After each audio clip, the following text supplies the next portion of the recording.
My name is Barnhill. I'm a former retail manager for about 25 years, and today we're going to talk to you about employee retention. One of the biggest things that can affect any business is losing an employee.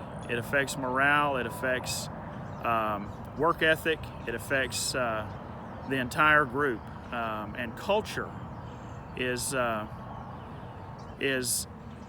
one of the most important things that a business can develop, and the development comes from the top and it filters down. So if you manage a business, you've always got to be what you expect of your employees. You've got to be that person.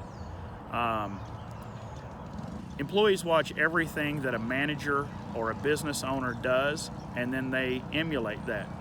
There's an old saying that goes, attitude reflects leadership. And if you don't reflect what you want out of your employees, you're not going to see that in return. So if it's going the extra mile, if it's putting in a little extra effort to make something spectacular, then you've got to hold yourself accountable as an employer to get those results from your employees. Employees, again, like I said, they watch everything a manager does. One of the most important things is recognition. Recognize the work that they put in, the hard work, the extra effort, and it will give you returns that are just astronomical. Treat your employees the way that you want to be treated, the golden rule. Ensure that as you walk through your day that they have specific direction. Employee retention is thwarted by employees who have too much time on their hands, and if they feel like they're not completing a task or they're never given the opportunity to show off their work, then they won't feel appreciated. Don't move them from one task to the next, to the next, to the next without ever giving them the opportunity to complete something. Completion is very important for most people. They want to see a job start to finish. They want that sense of accomplishment, just like we all do. So ensure that you're giving them the opportunity. Now, if it's phase work and they understand that it's a step process and this is just part of that step, and that's clearly defined, then you won't see a lot of the grumbling that might occur with being pulled from one project to the next. Don't punish your performers. Try to keep an equal expectation with everyone.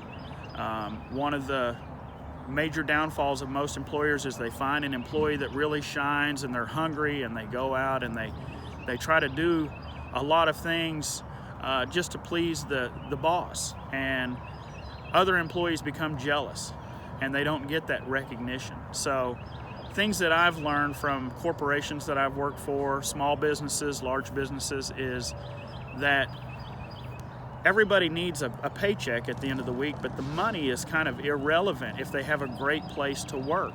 So set the tone as the operator, as the owner. Set that tone.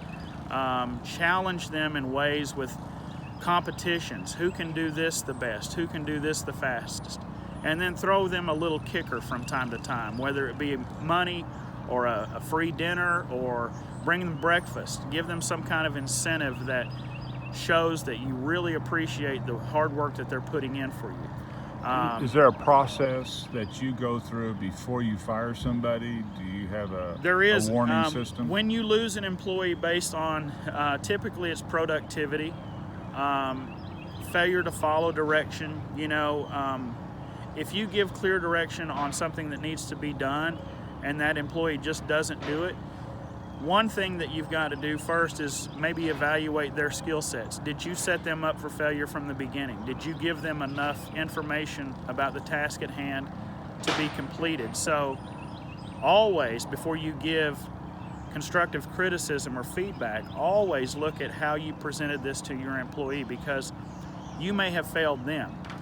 Typically, most employers say that when an employee leaves the company, or the business that somewhere along the lines the business failed that employee before they decided to cut ties.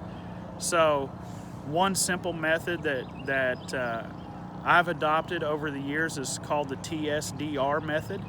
It's tell somebody what you want done, show them, give them a little example, do a little bit with them, and then go back and reflect upon what they've done. TSDR, tell, show, do, and review. That's an amazing acrostic. That's an acronym for how to keep things in line. Don't ever give them too much. Give them a little bit of a glimpse of what you want, and you can do so much with 5 employees. If every day when you have an opportunity to talk to and walk with that employee and say, I have 5 things I want you to do today, you write them down, have them write them down, carry a little notepad with you if you can, and then that way they have something to reflect upon. They can take notes, and then you can go back and talk about it together. Talk about the successes though. Really build them up. Continue to motivate them through recognition and acknowledgement. That is one of the most important things besides their paycheck. They can go anywhere and make a paycheck. So make sure that you are recognizing your employees for the job well done that they do, and that leads to better retention rates. Just a little, words to the wise, and I've learned from multiple failures in order to be a success. So take with it what you can, and hope you've learned something today, and best of luck to you guys.